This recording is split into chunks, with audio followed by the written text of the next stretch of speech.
coming to this PayPal event, and it's an honor for you to spend your Saturday afternoon with us. So thank you guys for that. My name is Anna, and I'll be your host for today. So, hi.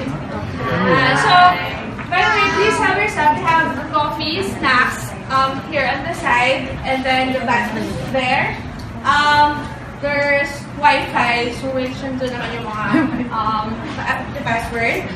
Feel free to share your experiences, share photos, share everything using the hashtag PayPal Freelancers. So, PayPal Freelancers. Anong Wi-Fi? Sound forward. Well, see, minute ko yung ano.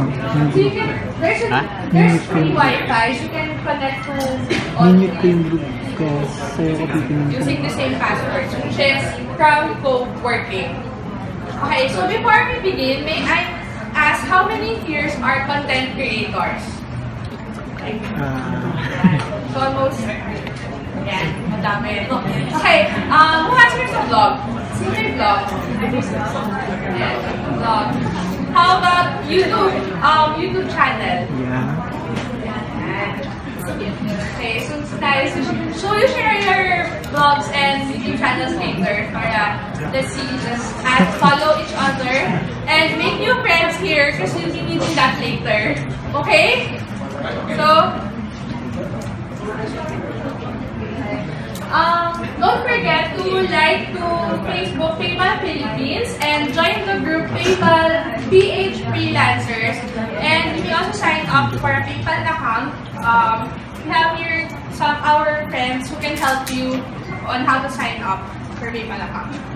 Okay, so there's a lot of content kings and queens here, and I'm sure you'll enjoy this workshop today. With that in mind, I warmly welcome you to PayPal Workshops, Content and Video Creator Business, the ultimate guide for freelancers. Also, don't miss the latest updates on workshops like this and exciting news from PayPal by liking our official Facebook page, PayPal Philippines, and by joining our official FB group for freelancers, which is PayPal Philippines Freelancer Community. So if you don't have your PayPal account yet, you may sign up at paypal.com.ph. At paypal.com/page. And you can also approach any of our events team here. Yan, mababait naman sila. And they will happily assist you in signing up. Okay? So I won't make you wait any longer. Meet your PayPal Freelancers mentor for today. Our mentor is a professional video creator and storyteller since 2005. He started Our Awesome Planet in 2005 and the blog got recognized as one of the top 50 travel blogs in the world. When he's out of the blogosphere, he's a video marketing strategist and a keynote speaker inspiring everyone on how to live an awesome life. Let's all welcome Anton Diaz. Hello. Alright. Good afternoon. Good afternoon. Thank you so much for attending this workshop. And thank you to PayPal for having this workshop, once again, and Crowd Spaces. I like actually this venue na ganito, medyo informal. I encourage you to ask questions also on this content business. What I'm going to share with you is what's happening in the content business globally. So I actually just came from New York State. So we gave a talk to the top travel bloggers in the US. So a lot of the content is from there as well. And because I wanted to share all this information for Filipinos, how you can take advantage of this. To start off,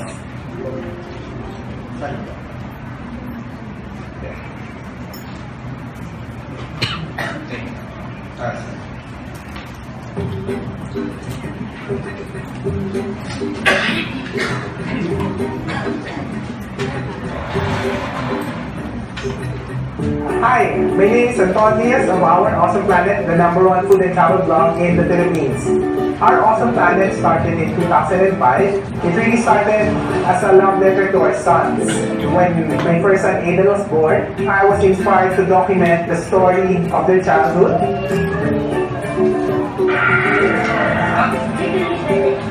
The advocacy of our Awesome Planet is to share the food and travel secrets of the Philippines, ASEAN, and the rest of the world. Our Awesome Planet is a witness to our growing family and will continue to document our food and travel legacy. We live an awesome life. Alright. So my wife is here, so say hi to her. And my team is here also, Nico, there, so if you have questions. So we started doing a lot of video stories, and I'll share with you why as we proceed with the presentation. Okay. Our objectives today, one, is ano ba yung, what's a really good content? Kasi there will be a lot of content. What is good content? So I want to tell you, there's a really, what's good content, what's engaging, what's very effective, especially online. And I'll share with you the secret of good content. Second, even on an international scale, even in the New York, they keep on asking, how do you charge for content? Magkano ba yung blog post, magkano ba yung ganyan? So it's always a hot topic question. I'll try to answer some of it, but if you have questions specifically, let's discuss it. How do you monetize content? Paano ba yung kalakaran in the content business? And I can answer all of the questions that you have on content in this session. And then last, as freelancers, how can you capitalize on this? This is a big game starting 2018 and beyond. It became a content, kasi before tinatawag vloggers, diba? Vloggers lang, may influencers, may social media. But the bigger industry is called content creator. How do you, pag gumawa ka ba ng video, you're a content creator na? Not necessarily. You need to be able to do a few things properly. Okay?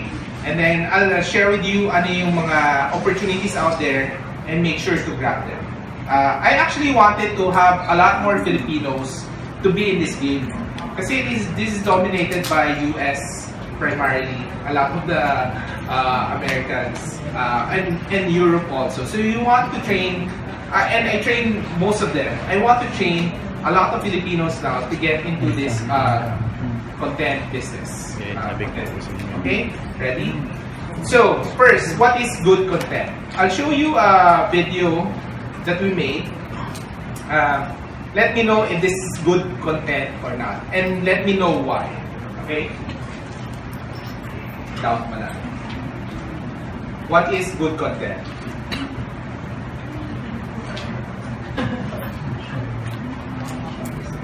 Okay, let's see the video.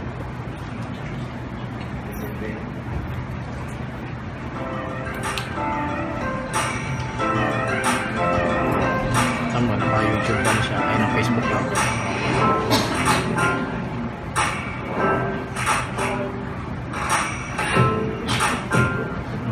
Live broadcast. Sinasabi sa'yo. Para gusto mo magkatrakang tao. Solve yung problem mo sa recording. YouTube broadcast mo. Or Facebook live. Yung nasa online. Eh, siguro mabilis yung internet. Ito ba siya nakakonect sa wifi? Eh, ito yung nasasabi baka maputol din yun. Pero pwede mo na magre-record naman yan sa phone mo. Naputol lang lang. Pwede mo i-reach yun. Pwede mag-record na lang ako ng full tapos ako upload this on live tapos naputol. Definitely. Pero, diba, ang sabi nga ni Abe, first one na makapag-broadcast. Siyempre, yung time na to, yung makapunta, maghanap siya ng live feed. Next time.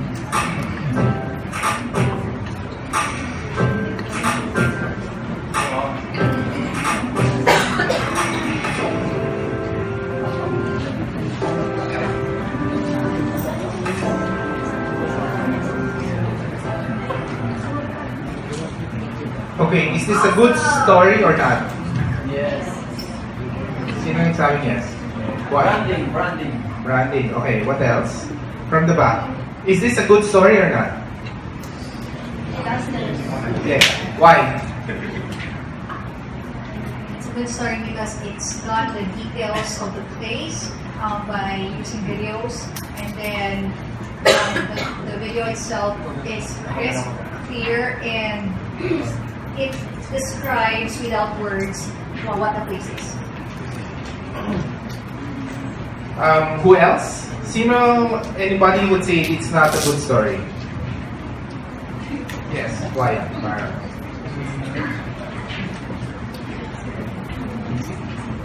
Yes, hello. I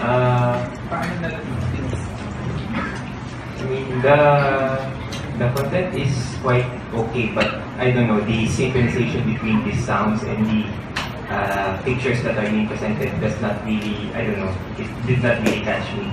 So when I first realized that, when I was watching the video, I don't know, I got bored or something. Okay, you got bored. Anybody else in the back?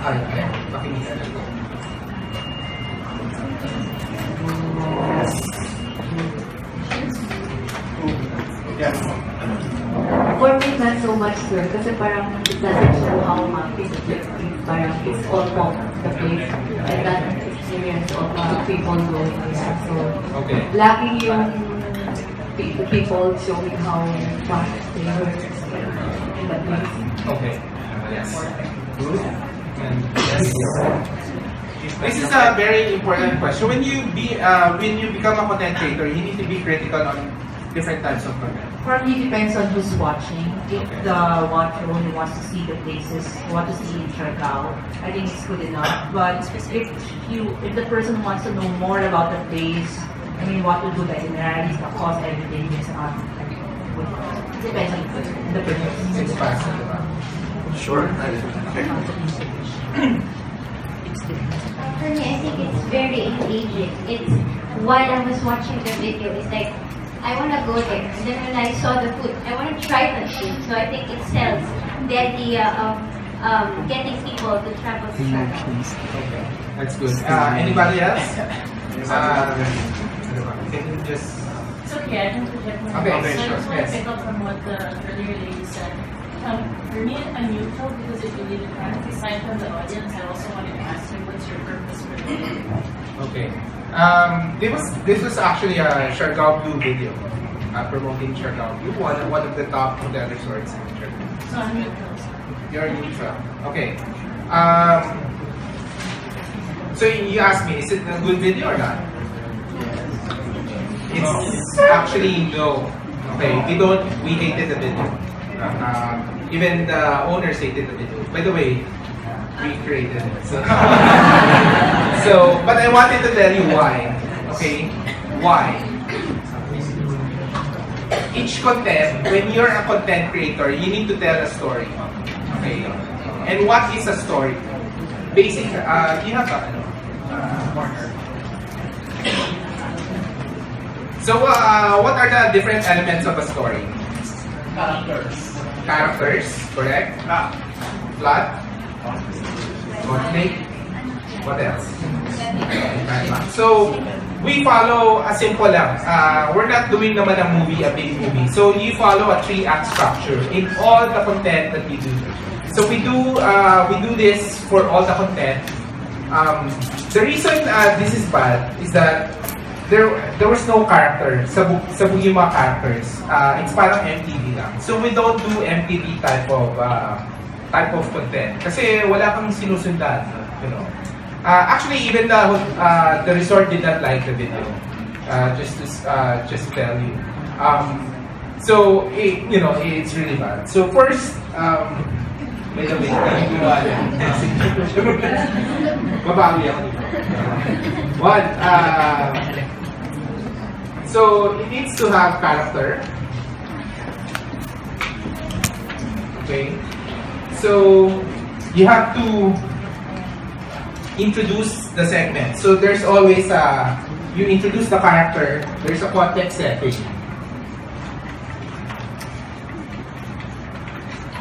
So this is the Act 1, what we call Act 1. Okay? The problem with the video is that walang character eh. Walang sinundan na character. Tama yung nagsabi, di ba? Tama yun. No, that's correct. Hindi mo nakita how happy the people were kasi sabog eh. May isang nagsasurfing, yung mga nagsasurfing hindi naman pumunta dun sa resort, di ba? Baka nasa hostel yung mga yun. So, sabog talaga yung storytelling, di ba? And then yung ending, umupo na yung tao, uminom ng buko juice. And then, so Act 2, ano yung Act 2? You always need to have conflict. Okay? You always need to have a conflict in a story. Kasi kung wala kang conflict sa story, eh bakit ka pa, why would you tell a story, di ba? So parang, it's either you have a hero and a villain, or you wanted to discover the place, ano bang gagawin dito sa place na yun. As simple as that. Or in a restaurant, ano bang kakainin sa restaurant? Ganon. Parang hindi mo alam, it's your first time. So there always needs to be a conflict. And then Act 3 is what? Solution. Diba? Or climax, what is it? Okay, the first thing you need to learn as a content creator is a story structure. Saan ko ba natutunan to? So I started doing a lot of keynote presentations and speaking engagement internationally. And I was reading speaking books. And in the, meron yung Beyond PowerPoint or even the TEDx, they talk about storyboarding your presentation. And that actually applies in all the content that you do for that. Kasi sa akin naman, gagawa kang video na ganito. You travel there, you shoot the video, tapos you're not able to engage. So that's the first characteristic of a good content. Next. It tells a story. Okay, always remember that. You need to tell a story. There's a lot of content online. Siguro majority of the content online doesn't tell a story. Kasi hilig sa MTV siya. Di ba parang MTV lang, parang montage lang. So if you want to be in this business, you need to tell a really good story. You have to train yourself how to do that. And we can discuss actually storytelling another whole day on how to do it. Next. I'll show you a video. This is one of my first video that I created. Sobrang pangit. But I'll share it with you. Kasi a lot of you here maybe, who is into video production here? Sino nag-video? Parang konti lang, no? A lot of people are afraid to go into video. But if you're going to content creation, you need to get into video. This is my first, you have to get your first bad video out of the way. Okay?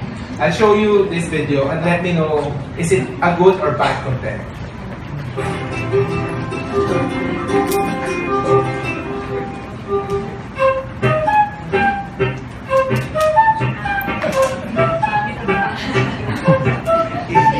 This is in Valencia, Spain. So this video is about making authentic paella.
Ano sa kasabihin yung audio niya Hindi ano yung audio. Hindi bagay.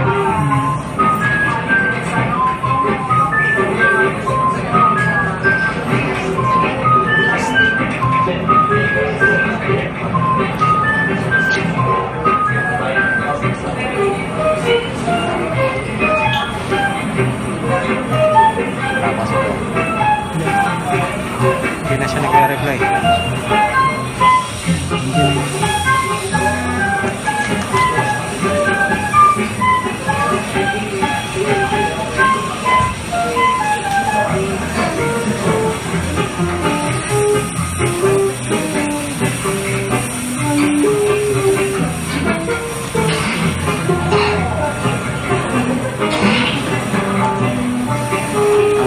Ang ko marinig yung sinasabi niya dyan sa video. Kasi may instruction paano gawin. Then yung background sound masyadong malakas. Pinatong niya na audio.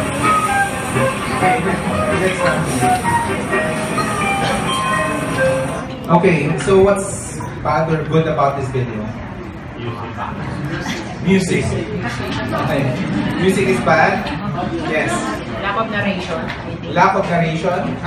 Well, the narration, because there's a subtext, you know, you could argue. Substance. Substance, what do you mean? The sense of direction of the video, what's the objective of that? Objective. Yes. It wasn't explained why specific ingredients are added. Yes, isn't that why specific ingredients are added? What else? No narration. Okay, yes. Shaky footage. Okay.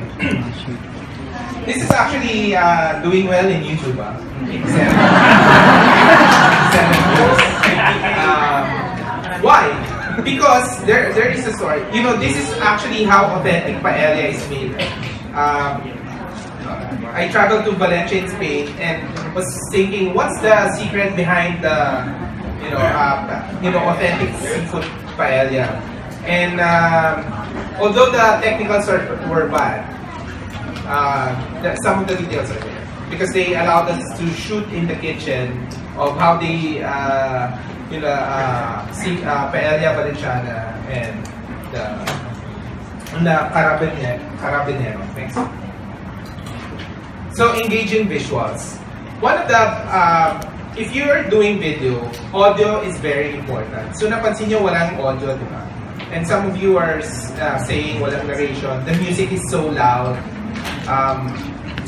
And yung like for example, like you're doing like PayPal videos, you need to have proper mic. You need to have proper mic kasi hindi maganda yung mic eh. You need to invest a lot on the mic, the sound. So ito hindi naririnig. You have to be very particular about the sound. The sound actually, the voice makes a lot of difference in a video. And then of course the music. The music, our secret in the music also, the music follows a 3-act structure. Which I will show you later on. Sometimes we just use one action in music that follows the 3 acts. So needs to have engaging visuals and audio. So essentially the technical needs to be correct. Okay? And if there's one thing you need to learn today, this year, just learn how to do a video. Madali lang. Udemy, I think, is still at $10 Udemy course, diba? How to do Premiere and stuff. So go after that $10 instructions. So engaging visuals. So this next video, gawa rin namin yan. Gawa ni Nico to. And I'll show you.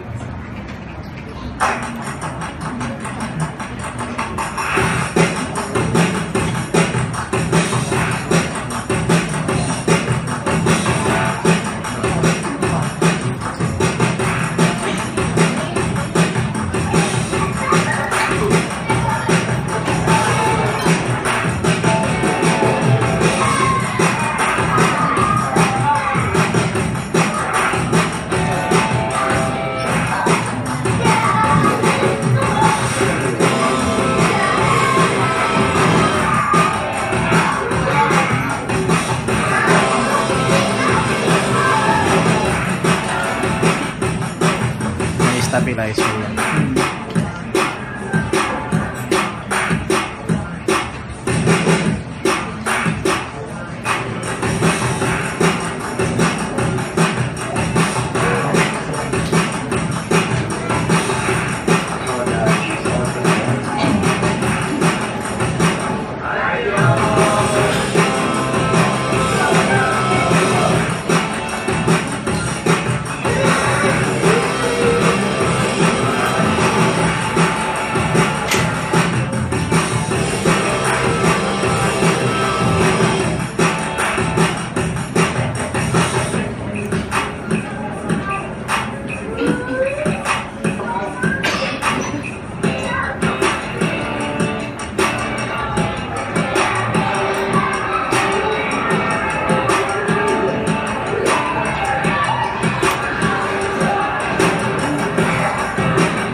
Okay, what do you think this is a good video? Yes. Yes. For me po, the video is pretty well made because show detail. Okay. Tungkol po dun sa kung anong may offer ng modelo na yun, kaya yung swimming pool, yung rooms, bathroom, everything na kailangan malaman. Okay. So, tama yun. So, this is a staycation. This is actually the best staycation in Manila. If you're able to go, because Okada is unlike any of the casino, it's a branch of their casino. Okada is the first Okada in the world. It's a Japanese casino. And bawal pa yung casino sa Japan, so tinayo nila dito sa Philippines. But they're opening they're opening Okada in Japan, in Tokyo, the second branch. So this is really good. So we follow the kids, diba? You can see from the introduction to the ending. And that's actually how the staycation really go. Now, next slide. Next slide. So we shared this in Facebook last week. How many views? How many views? 100K views. All organic. Okay, and people are saying, you know what, there's no organic reach already in Facebook. There is organic reach in Facebook. I remember nga Nico was asking, Nico, did you boost by yung video? Tinanong niya ako kung binoost ka ng video. No, it's not. So it's proper storytelling for Facebook. This type of storytelling is for Facebook. Okay? And I'll teach you next slide. So this is the main thing that you need to learn in content creation. This is the hardest to learn, but this is a discipline. So you need to tell a story. You need to have a good visual. You have what we call a message to market match.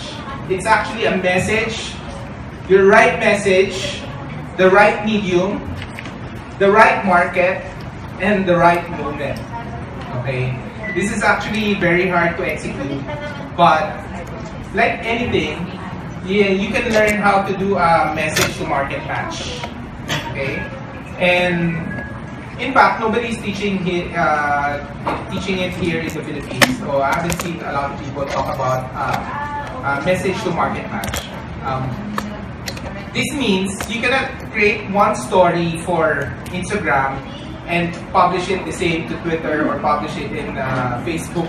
Isang story lang. It's different. You know, you need to tailor fit the message to the medium and to the right moment. So we'll be discussing I'll talk about 4 channels.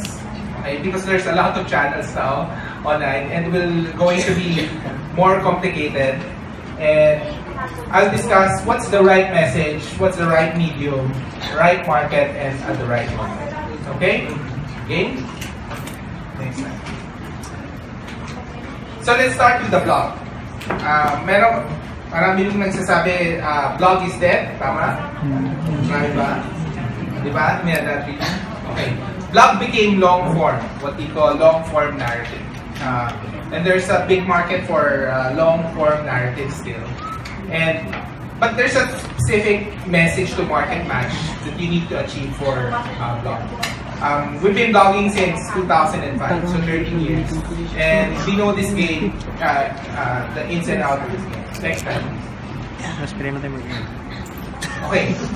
So the medium is a blog. So if for some of you are blogging here, what do you think should be the message on the blog? Next. Yeah. So usually for blog, it works for first-hand experiences. Don't publish mga press releases kasi that will get stale. The goal of the blog is to have evergreen content. You will only have evergreen content if it's about your experience. Okay, first-hand experience, long-form guide. In travel blogging, yung travel guides, a lot of people still read travel guides.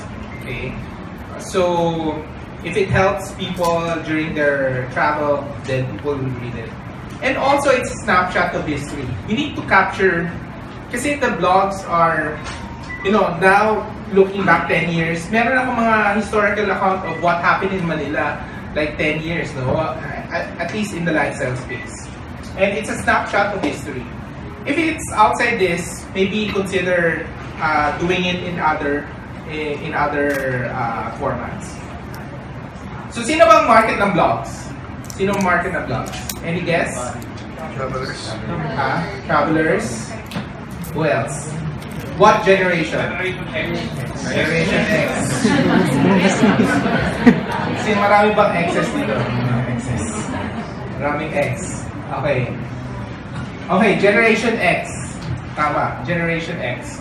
So, our blog grew up with the Generation X. And the Gen X, ayaw nila manood ng video, although they're starting to get converted. Kasi mabagal pa rin, di ba? Naglalag, etc. But they're more comfortable with a long form. Babasahin nila. Kahit ako, minsan, I prefer searching for blogs. And then, auditory individuals. There are 3 types of individuals kasi. I won't go into it, but the 3 types are auditory, visual, and kinesthetic, according to NLP. Now, the auditory individuals want to read or hear it in their mind. So this is very important for them. And there's a lot of audience still for this stuff. So when do you publish a blog? May mga pumupunta pa ba sa blog o wala na? Meron pa. But using social media. Next. So when people are searching, okay, the best part is when people are searching for certain items, it should show up. So search engine optimization plays a lot in this game. So you need to know SEO. Actually, in fact, SEO is back in fashion now, internationally, and even here. Because SEO was never out there, It was always been there. The DA number, domain authority has always been there. So, SEO. Second is in email. A lot of people want to read the blog in email. So you need to have a email list. And that's the reason my blog survived throughout the years, because I'm one of the bloggers that has an email list. Every time we post something in our awesome planet, it gets sent to 8,000 email lists immediately at the end of the day. So if you don't have SEO or an email list or starting to build email lists, it will be very difficult for you to get traction to send this message to your audience. Okay? Alright? So, sino bang mga bloggers dito? Can we get? Okay. There's a few. Next. Ayan. Think about the blog as autobiography. Okay? don't publish press releases. Okay, don't publish press releases or marketing materials or kasi sayang lang yan sa blog space eh. The blog is really like a snapshot of history. And so that it's also evergreen. Meaning, even if you read it 20 years from now, it will be relevant than ever. Because parang it becomes a history at that point in time. So, when I do a blog post, I don't talk about the specific. Let's say if you're blogging about this, don't talk about I talk about this, I talk about the slide. Talk about your feelings. Okay? What were you at this moment you're attending this? Did you learn anything? Talk about your insights. Those are the evergreen content. Okay, this is the difference in, you know, are you a content creator or not? Talk about the feelings, learnings, etc. Talk about autobiography, and maybe, you know, this might be a inflection point in your career. You know, you learn a lot of these things, and you start to do, let's say, you start considering doing a lot of video from this moment forward. So capture that moment in a blog post, and it's not counted if you put it in Facebook. The problem kasi with Facebook, you cannot search. Ang hirap i-search. Imagine if I put all my content in Facebook, searching through 13 years of content. Kasi mag-scroll ka ng 13 years. Ang hirap talaga. So, next slide. Instagram. So, maraming Instagrammers dito. Okay, maraming Instagram. So, this is the hot thing at the moment or not. Okay. Some people love it, some people, actually in the travel blogging space, some people don't like it because there's a lot of fake stuff happening in Instagram. Next slide. So Instagram. The medium is Instagram. By the way, if you want to tweet something, my hashtag, my handle is Anton Diaz. So, ano yung message mo for Instagram? Ano yung mga right message for Instagram? Sino ba mga nag-Instagram? What's a message for Instagram? What do you post in Instagram? Your daily life. Daily life? Your travels? Portfolio. Photos? Moments. What kind of moments? Okay. You can actually post a lot of moments, but there's only a specific type of moment that gets a lot of engagement. What type of moment? Highlights. Okay, what else? I'm looking forward. News and announcements. News and announcements.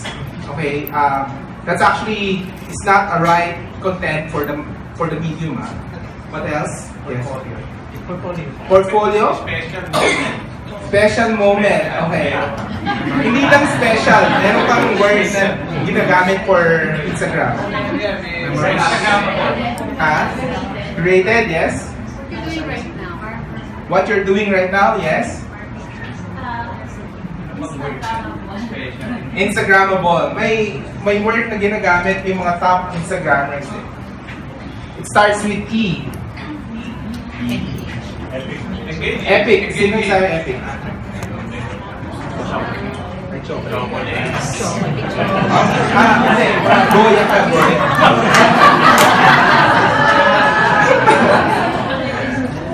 Epic moment, exactly. So, it's a curated version of yourself. Okay, Instagram. You have to curate it. That's your epic moments. If you don't post epic moments, I mean, you can post. Okay? You can post, but doesn't engage very well in the platform. It needs to be epic moments. Epic landscape, epic food, epic things. It's not only special, it's extra special. They call it epic moments. And the thing with Instagram, it's about life stage. Okay? It's popularized by millennials because it's a coming of age thing. You know, you want to show that you're growing up. You want to show sa Gen X, ang version ng Gen X, pag naging successful ka, anong unang binibili mo? Ayan, Gen X. Anong unang binibili mo? Ako, yung bahay. O, ayan. Pag simula ka, nagtrabaho ka, anong unang binibili mo? Kotse, di ba? Kaya maraming traffic na ngayon sa Manila. But the millennials, hindi. What? Experiences. Tama? So, you know, So it's a life stage thing, and you know the Gen X and all the generation also is taking into it. Except there's only one generation that's not getting into Instagram. Sinong generation? Baby boomers. Baby boomers. My baby boomers. Hindi, ano rin sila, nag-Instagram na rin sila. Sino? So the Gen Z. The Gen Z. So we'll talk about Gen Z a little bit more. But Instagram is having a problem because of that. Okay, nobody's getting, the Gen Z is not getting into Instagram. They launched IGTV, but still, you know, whether it will work or not. Next slide. Next. So this is millennials. And then syempre the Gen X also share their lifestyle also here. Yung baby boomers content, but not as much. And when do you post in Instagram? Any guess? When is the right moment? At the moment of the epic event. Okay, no, that's wrong. When do you post in Instagram? How would you know? Okay, how do you know in the stats? Okay. Sino may Instagram insights? So in Manila, when's the right time to post? 6 p.m. Saturday. Lunchtime. 6 p.m. See, this distinguishes the content creator from the not content creator. You need to know exactly when Manila is doing Instagram. So, do you know? So the best way is, tama yun, insights. Tama yun. If you have Instagram insights, how many have Instagram insights? Can you check it now? You go to Instagram, insights. You go to audience. Anong sinasabi ng audience? When's the best time to post?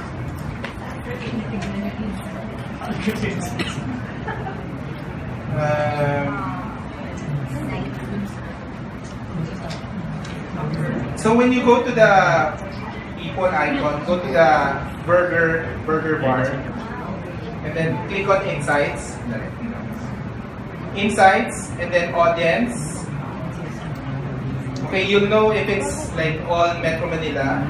And then if you go down, you would know when's the best time for your audience.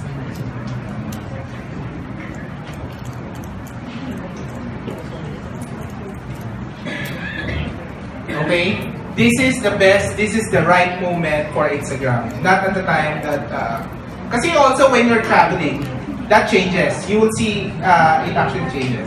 But then,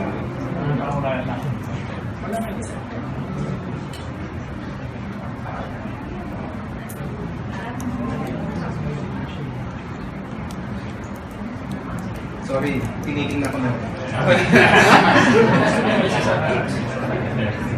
So, next.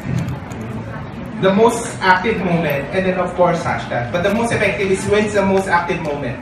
Next slide. So this is for our awesome planet. Hindi makita, but so this is the days. Sa baba. Oras yan. 9 p.m. Okay, usually in Manila it's 9 p.m. There are some accounts that are 3 p.m. And then my days then, my days. Okay, so you post on that. You always check that from time to time because it changes it. It changes. If you go abroad, it will tell you, when I was in Europe, it tells you 2 p.m. So I post on 2 p.m. If you want, of course, to engage. But if you just want to document as part of the creator, then okay. But you'll get the most engagement when your audience, and that's the right moment. Okay, understanding the right moment to post is very, very crucial. And of course, hashtags. You can have hashtags to help you with Instagram. Think about Instagram as an avatar. This is your avatar. Okay? This is your persona. Ano ba yung persona as a content creator? What is your persona? This is your curated self. Okay? The problem with Instagram, nakita niyo ba yung merong robotic na mga Instagram influencers created by CGI, and they're getting like 1 million followers. So anybody can create, can really, do this. But think about it as your created self. Ano yung avatar mo? You have to define it. Hindi lang pwedeng just let it be. Think about it as how do you want to present yourself to the online world. Okay? Tama? Yes? Okay. Next. We'll go to the last two, which we like because of video. And I'll show you a video why it changed my perspective.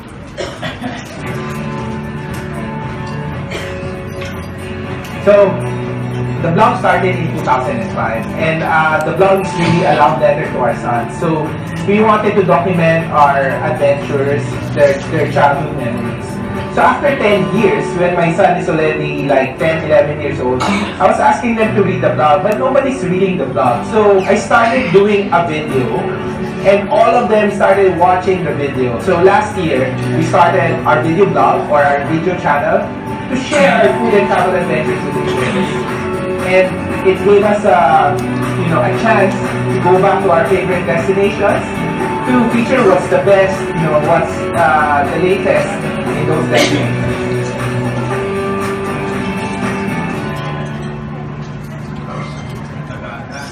Okay, so we love videos because we started the blog so that our kids would read the blog, but they're not reading it until now. But every time when we do a video, they watch it every single time. We would have a premiere showing, and then they'll watch it every time. And so, next slide. We'll talk about Facebook. Okay? Ano ba yung mga, again, what's the right message to market match in Facebook? Next. So ano bang mga type of message you share in Facebook? Event, news. Okay, what else? God's word. Huh? God's word. God's word? Okay. Questions, crowdsourcing. Correct. Rants. Ano ba? Politics. O ano ba? Advertisements. Memes. Okay. Now, there are what I'm sharing with you are the content marketing strategies. There are 3 types of content in Facebook.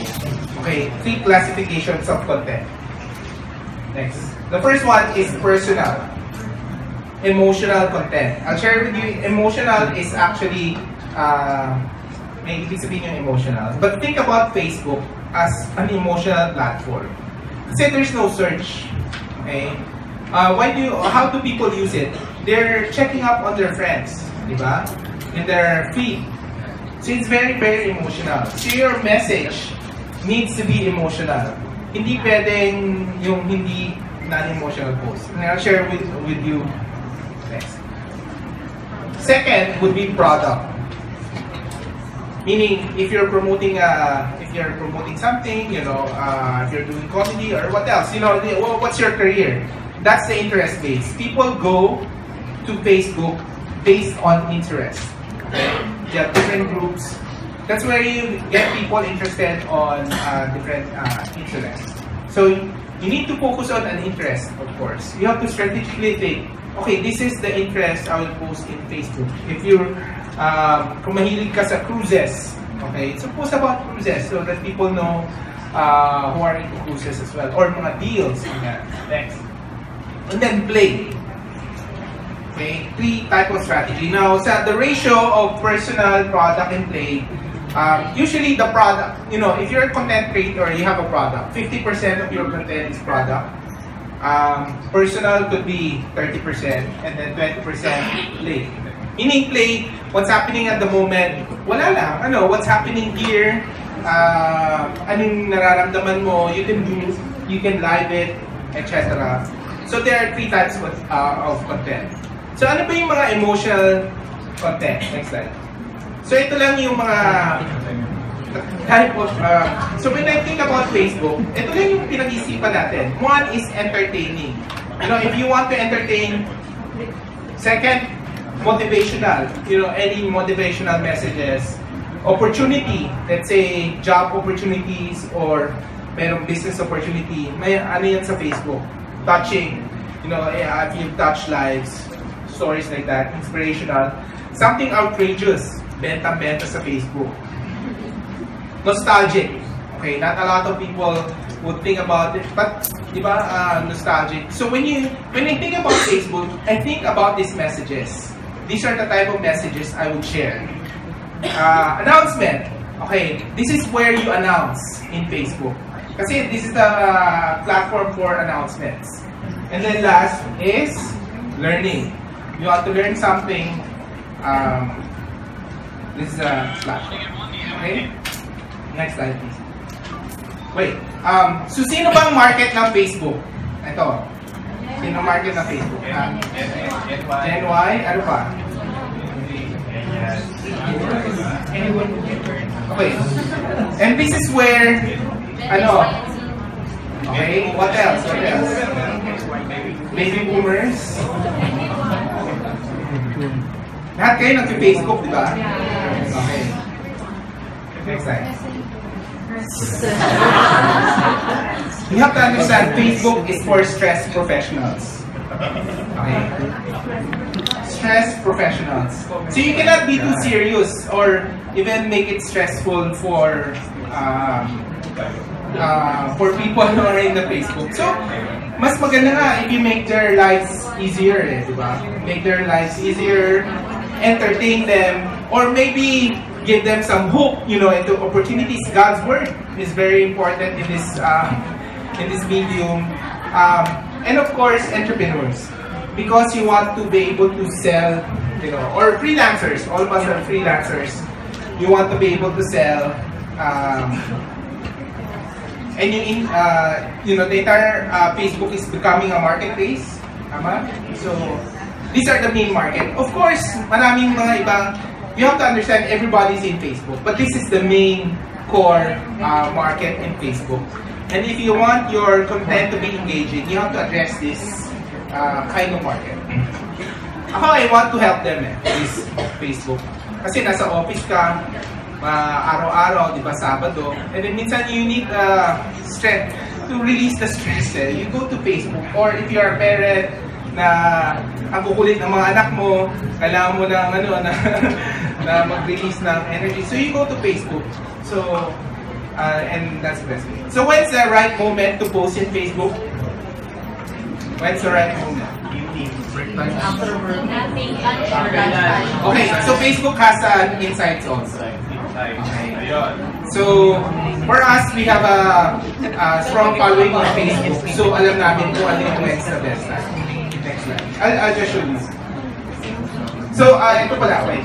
Most active moment. You need to know when's the most active moment. And personal profile. So, any messages or content needs to be shared in the personal profile. You ask your friends, hey, let's say nag-post ka sa page or your profile.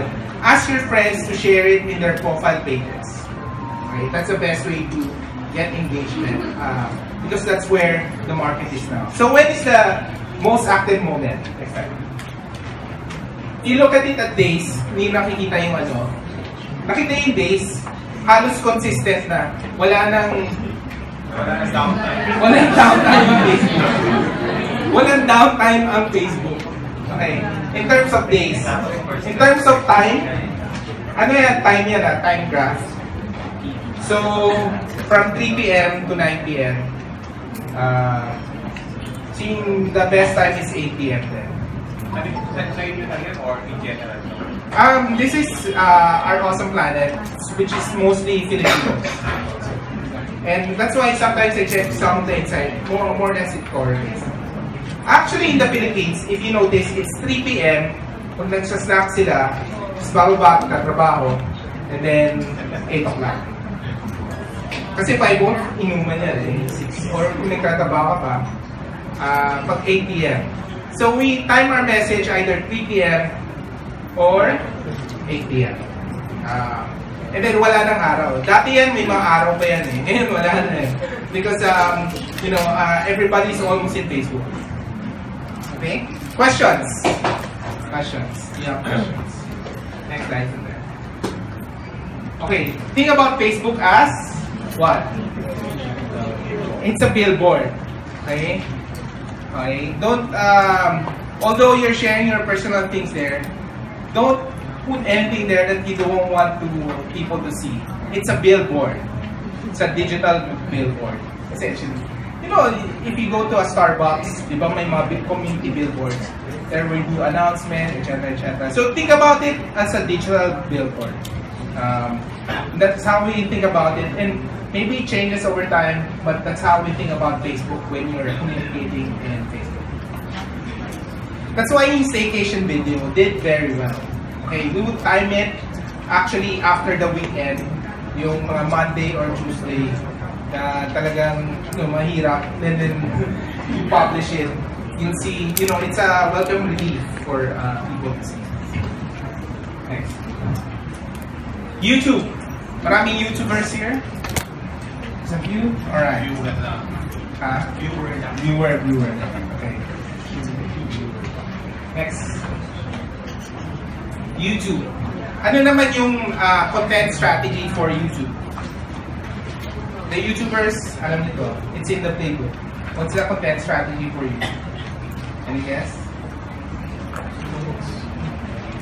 So if Facebook have personal, play, and product, what's for Facebook? Story. How to? What else? So how to is what? Reviews. Pretty much, yeah. And what else? Okay, for YouTube. Sino mga YouTubers na nito? YouTube, yeah. So anong type of content? Actually, one of the type of content pwede yung halimbawa kakanta ka o post ka na mga cover ka sa Okay, yes. para ma-discover. Para ma-discover. What else? Any YouTubers on this side? Cute content. Okay. By the way, yung some people are studying, maybe you can sit here in front. Okay lang. It's more informal naman itong discussion natin. Yes. Tutorials. DIY. So, YouTube already, because YouTube has been there since what? 2005. It became popular again in 2013. So, there are only 3 types of content. If you're a serious content creator, you have to have a YouTube channel. Okay? If you don't have a YouTube channel, you're not a content creator. And I'll tell you why. Next slide. So in YouTube, there's what you call help, hub, and hero. 3 types of content. Help is a big part of the YouTube community because these are the DIYs, the tutorials. I remember I have a friend who's from Ireland. Ang lakas ng channel niya. Ano yung, you know what's the #1 video in his channel? Was how to fold yung damit to pack in the suitcase. And he translated it in all the languages. Okay? And so if you have a very popular video, we actually have a popular video, deboning a chicken. We should convert it into different languages then. So, you need to have a help content. DIY. Ano ba yung how-to? How-to mo? So, we're starting to build this type of content. And then, of course, the help, which is, depending kung ano ka, if you're an artist, you do covers, you know, mga cover videos, or vlogs, mga behind the scenes. And then, you need to have hero video. Ano ba yung hero video? In travel, a hero video is your main video for your channel. Usually, ito, you have to produce it. Mahirap. In travel, ang ginagawa nila, 1 minute in every day for a year. Like my 3 years life in 1 minute a day. Parang ganyan. So you have to plan your hero shot because the hero content actually introduces you to new audiences. Okay? So it needs to really work very hard. It needs to be a viral video to introduce you to audiences so that you have subscribers. Next. Okay, the market is Gen Z. You know what's the #1 website for Gen Z? YouTube. What's the second?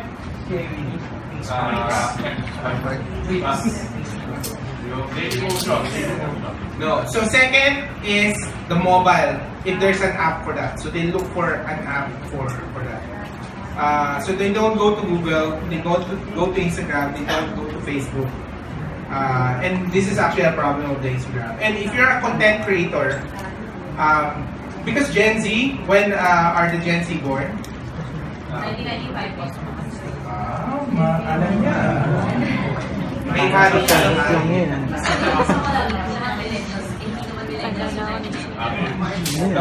Generation Z ka na.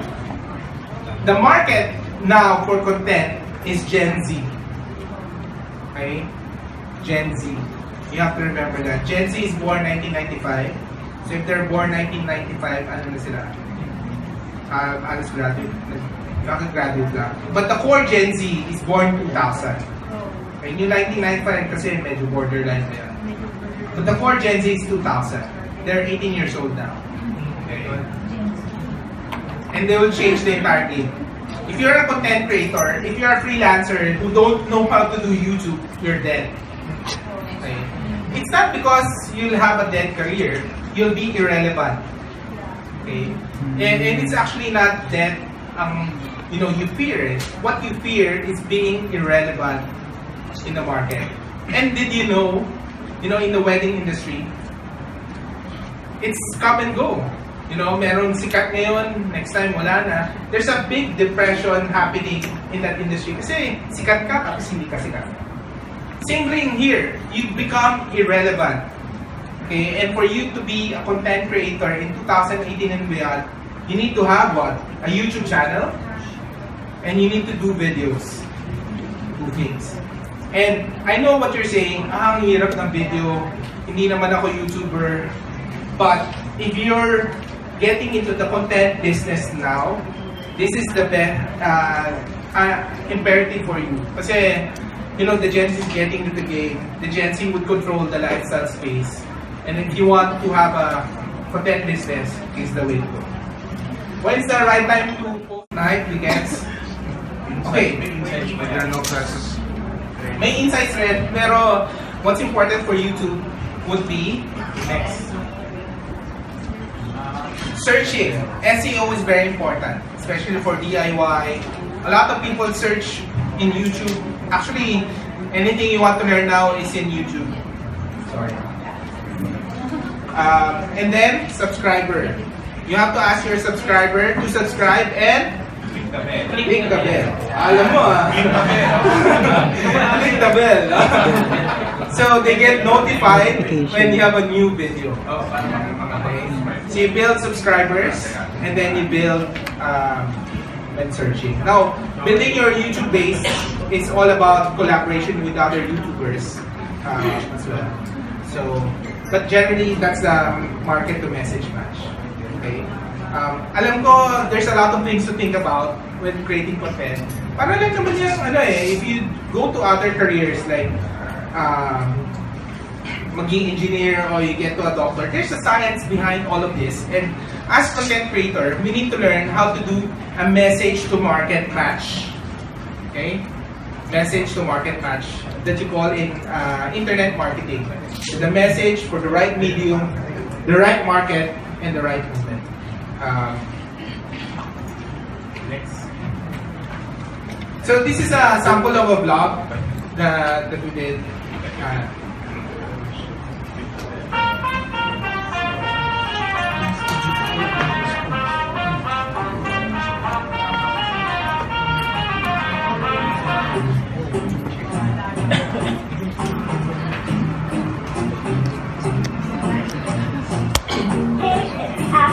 our awesome planet, and we're here on the biggest and most high-tech ship in the world, the Royal Caribbean Symphony of the Seas.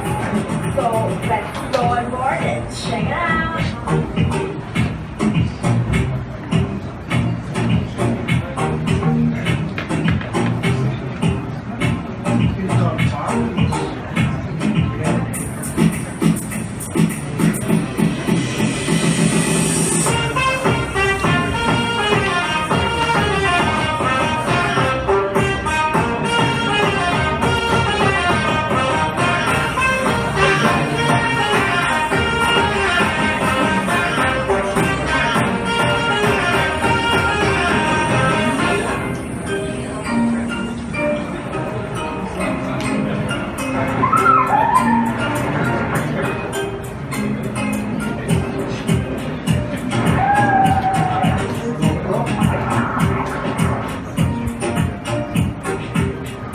Nung nakita ng mga anak ko yan, gusto na. Laser band.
So we do this type of storytelling.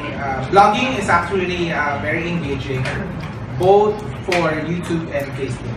So think about YouTube as your own reality show. Okay, you need to start building your YouTube channel. You can follow our awesome planet through YouTube as well. Okay, this is a 3-part workshop. This is the first part of the workshop. Any questions? 3-part. Post-editing staff. Post-editing staff, yes. I mean, you can build your team. You always have to think about yourself as a video producer. Okay, you're a video producer. And there's a lot of people who can do video, maybe some of the younger ones. The thing is, you're a content creator. You create content. You tell stories. And there's a lot of people who can do edit now. Of course, you can learn how to edit yourself. But while you're learning how to edit, you can hire some other people. How do you get your customers? Normally you could write a video and plan for create a content video on a cruise ship that would pay you go there and everything on the Yes. How do you get those customers? The cruise industry is a whole different industry also. There's cruise critic, there's a lot of a whole different you need to be recognized as a cruise person. That's the most difficult thing. Meaning you should have done a lot of cruises and then giving comments on cruise and stuff. So it's difficult, but not impossible. So you can get into it. Actually, it's a niche. There's not a lot. We wanted to get into it, And that's why he started doing a lot of his videos and videos. Can we join, kunyari, can we become a contributor to One Awesome Planet and part of contributor? I'll answer that. Yes. Where do you get the music or the background music? Do you pay for that or? Okay. So music is very important in storytelling. Because music needs to follow a 3-act structure. We actually I did not include it here.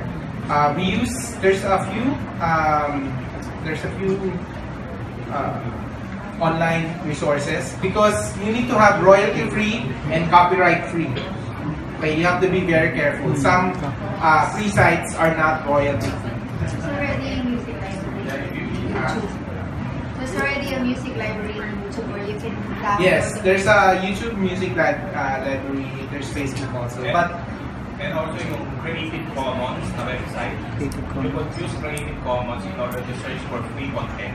Yeah, no, you have to be careful on music kasi the Creative Commons answer copyright. Okay, doesn't mean if it's a free copyright, it's free royalty. There's a big I've spoken in New York. There's a big industry would if you use the music, habulin ka ng mga lawyers. Kasi alam nila you will settle. It's a big business. This is a big business. So you have to be careful. It's not it's copyright free and royalty. So we use epidemic music. There's artists that I know. Pwede mong gamitin, but once kumita ka ng pera, some people use audio they buy per music. So, but for ibig sabihin, once use epidemic, hindi na sa'yo it's like $15 per YouTube channel. Pero pwede kang mag-sell ng software kasama yung music. So all the music here is epidemic music.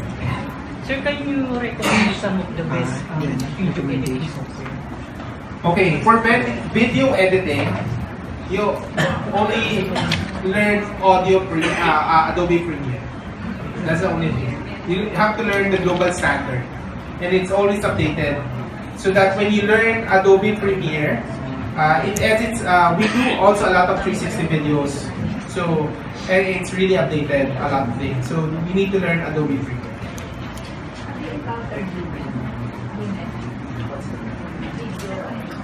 Yeah, it's free. I mean, you can start with free, but if you really want to get into this game, you have to learn Premiere. In the 3-act content. So, for example, in the cruise ship video, what's the content? Okay. Number please. Pwede dito ka na.